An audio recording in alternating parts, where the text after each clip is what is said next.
puisque c'est à Berlin que se joue cette finale de l'Euro 2024 de football qui oppose ce soir l'Angleterre à l'Espagne. Nous prenons la direction de Berlin où nous retrouvons notre correspondante Anne Maillet. Anne, bonjour. On imagine que l'ambiance monte avant le coup d'envoi.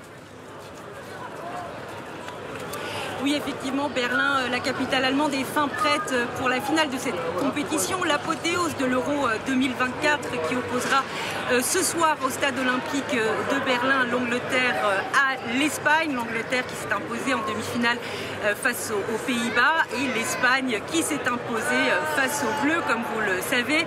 Alors l'Aurora par la sélection espagnole part clairement favorite, mais les Trois Lions, l'équipe anglaise est très déterminée et ils pourront surtout compter aujourd'hui sur le soutien d'innombrables fans selon la presse britannique.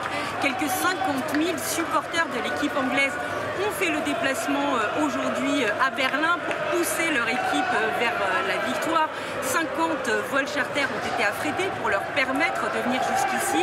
Alors évidemment, tous n'ont pas obtenu de billets. On a vu tout à l'heure un supporter anglais à la gare principale avec une affiche cherchant désespérément un billet pour le stade olympique. Mais nombreux d'entre eux pourront se retrouver également dans la fan zone que vous voyez derrière moi ou dans un des innombrables pubs anglais dans la capitale allemande. Ça existe aussi ici. En tout cas, ce que je peux vous dire, c'est qu'aujourd'hui à Berlin, on voit beaucoup plus de maillots anglais que de maillots espagnols. Et ces supporters anglais, ils sont d'excellente humeur à quelques heures du coup d'envoi.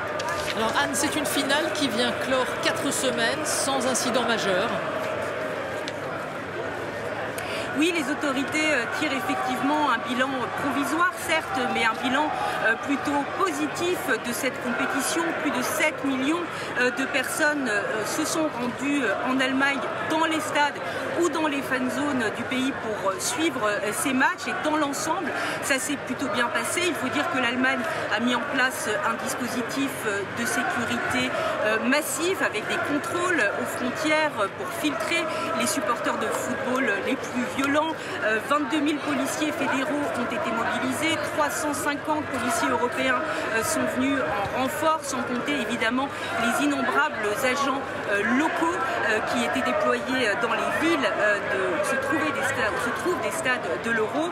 L'UEFA dresse elle aussi un bilan positif du tournoi et salue, je cite, les supporters de toute l'Europe qui sont venus pacifiquement pour faire la fête. Rappelons que c'est le premier grand tournoi de football en Europe qui se déroule sans contrainte particulière depuis la pandémie de Covid et c'est plutôt jusqu'à aujourd'hui en tout cas une bonne réussite pour l'Allemagne. Merci.